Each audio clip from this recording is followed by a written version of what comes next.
मैं बिंदु Tiwari SD government college Beawar associate professor history. आज हम पढ़ेंगे बौद्ध धर्म की शिक्षाएं। पूर्व में मैंने बताया था कि बुद्ध ने 4 आर्य सत्य और अष्टांगिक मार्गों को बताया। उसी के क्रम में हम देखते हैं कि बुद्ध ने मध्यम मार्ग पर बल दिया। उनका कहना था कि प्रत्येक व्यक्ति को मध्यम मार्ग का ही अनुसरण करना चाहिए, ना तो बहुत अधिक तपस्या करनी चाहिए और ना ही अत्यधिक भोग विलास में लिप्त होना चाहिए। गृहस्थ जीवन का पालन करते हुए भी प्रत्येक व्यक्ति निर्वाण को प्राप्त कर सकता है मध्यम मार्ग के द्वारा। उसे बहुत तप करने की आवश्यकता नहीं है और भोग विलास में भी अत्यधिक रमने की आवश्यकता नहीं है। वो नैतिकता के सिद्धांतों का अनुसरण करते हुए निर्वाण को प्राप्त कर सकता है।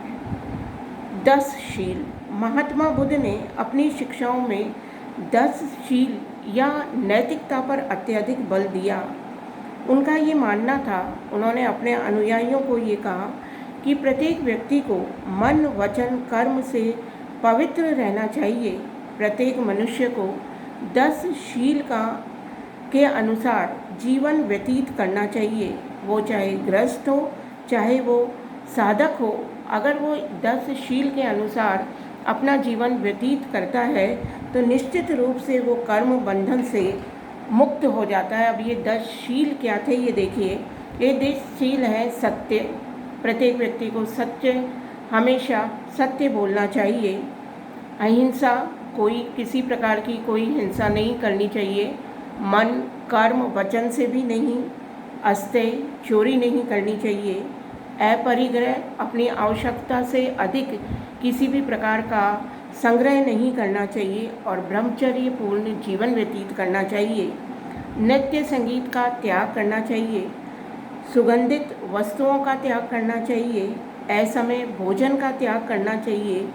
कोमल शैया का त्याग करना चाहिए और कामिनी एवं कंचन का भी त्याग करना चाहिए।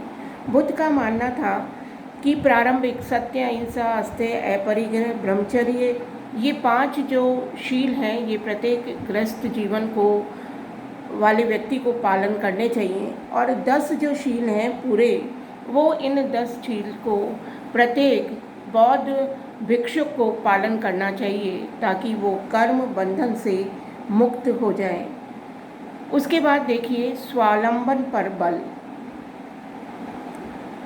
बुद्ध जो है वो स्वावलंबन पर अत्यधिक बल देते हैं। महात्मा बुद्ध ने कहा कि स्वावलंबन के माध्यम से ही अर्थात व्यक्ति दुख से मुक्ति प्राप्त कर सकता है। वो खुद, उनका मानना था कि मनुष्य स्वयं अपने भाग्य का निर्माण करता है। यदि वे प्रयास करे तो दुख से छुटकारा पा सकता है। इसके लिए उसे ईश्वर या देवता की कृपा की आवश्यकता नहीं है।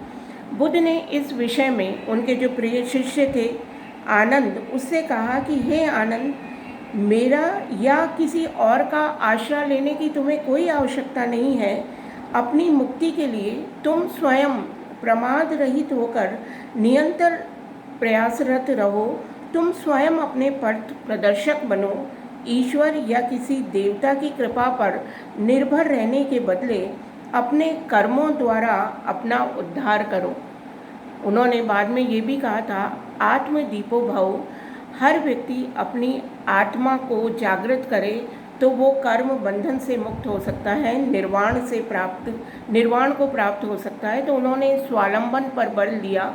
उनका मानना था कि व्यक्ति को किसी यज्ञ, हवन, कर्म कांड, किसी गुरु की कोई आवश्यकता नहीं होती है। प्रत्येक व्यक्ति खुद अपना पथ प्रदर्शक होता है और वो खुद अपनी मुक्ति के लिए प्रयासरत हो सकता है। वो प्रयास करे तो वो स्वयं ही अपने कर्म बंधनों से मुक्त हो सकता है।